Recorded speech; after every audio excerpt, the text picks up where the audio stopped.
Well, welcome to the second video on getting started with your back to school online verification. Again, as in the previous video, I'm going to show you very quickly how in YouTube you can use the subtitles to translate my English speaking to the written language of a language that's more comfortable for you. If you click this settings gear on a computer, first thing you need to do is turn on the English auto-generated, and then you should see it like this. If you click again, then now you have this auto translate option. Then from this very long list, you can choose the language that is most helpful for you.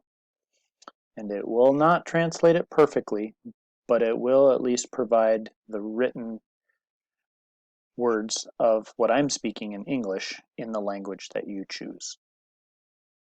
So where we left off in part one is we were right here. You had just logged into your parent account and the My Student Information app, and we had selected the online registration in this top right corner.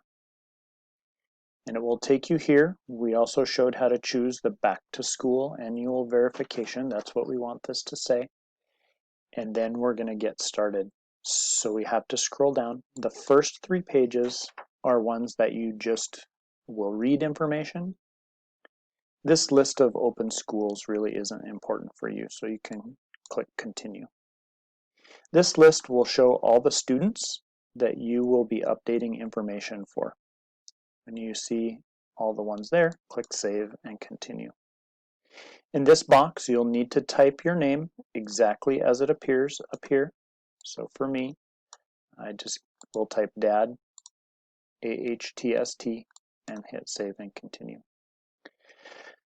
Once you get here, this is a very important screen. If your address is the same, you can leave this and make no changes. However, if your address has changed, please check this box and begin typing the address into this field. And then it will load, and then it will change these fields. And when this is updated, you should see the green check, and then you can click save and continue. I'm going to leave my address the same. We'll go through 2 screens. Then when we get to this screen, you'll see that now we've changed sections. And this is an important screen for language around communication. If you would like your communication from the school district in a language other than English, then you can choose from this list, and the school district will do the best it can to provide communication in the language that you choose. So a very important field to choose here. When you're done, click save and continue. When you get to the parent-guardian contact information, again verify that the phone number we have for you is the correct one. If you'd like to add new phone numbers, please use this add new button, and also verify that this is the correct email we have for you. When that's all correct, you can click save and continue. I'll save and continue through some of these pages quickly. This is the emergency contacts page. You'll see that I have a big list of emergency contacts. I'm going to show you very quickly how to update those or add a new one. I'll also show you how to delete an emergency contact. So let's say I no longer need this emergency contact. I may simply click the delete button and click yes.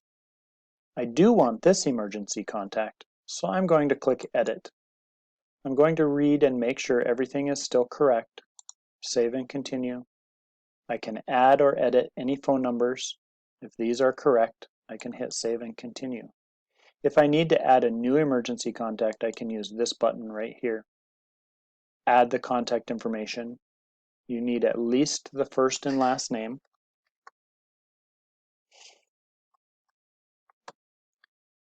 And you may hit save and continue. And then please enter at least one phone number here. And then save and continue. When that's done, you'll see the green complete, and then you can leave the emergency section and go on to the student section. When you get into the student section, you'll see all of the students that we know are enrolled in one of our schools. And to get started, you may click either on the In Progress button here, or you may click the Edit button here. Now you will start going through to verify the information that we have. Anything that you have to change, you may do that and then hit Save and Continue.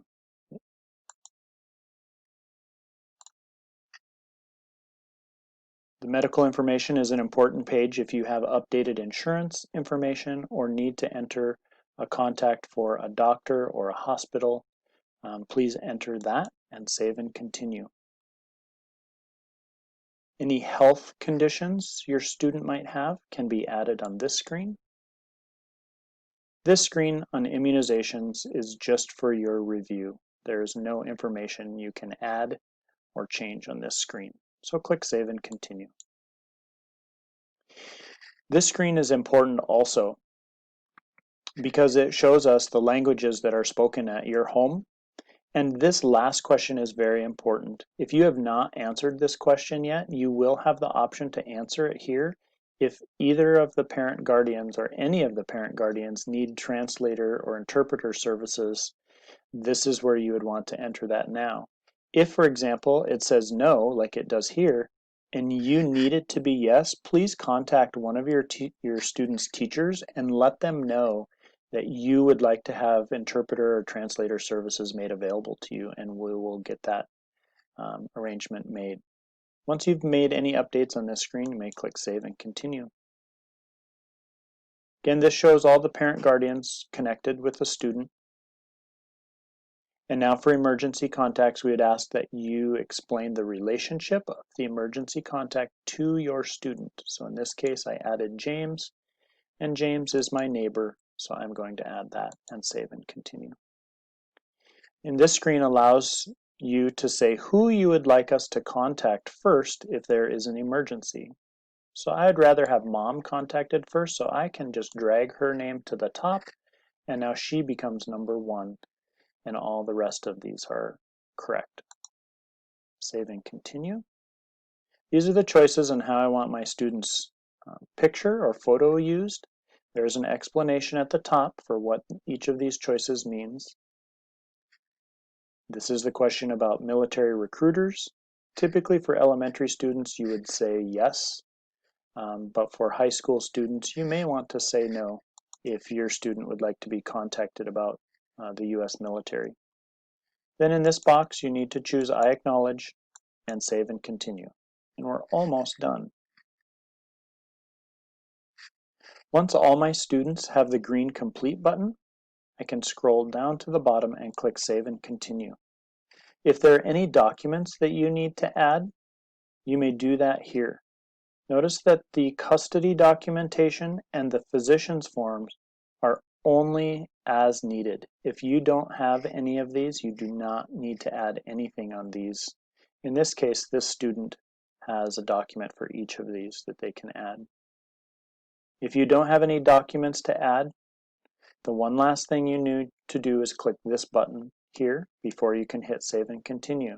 And notice that it appeared to make my screen go away for my parent, but it's still here, and I can come back to it, and once I've hit this download, I may save and continue. The last thing I need to do is click the review button, either review button, and simply read back over the changes that I have made to my student information. And as I scan, I see everything is correct. And when I get to the very bottom, there's a very small checkbox that I must check, and then hit the green Submit button. I'll get this message, and sometimes wait. Once you see this message, you know that you have been successful and you are done with your back to school online verification. Thanks for watching the video. If you have any questions, please reach out to your student's school and we will connect you with somebody who can help you through this process. Thank you.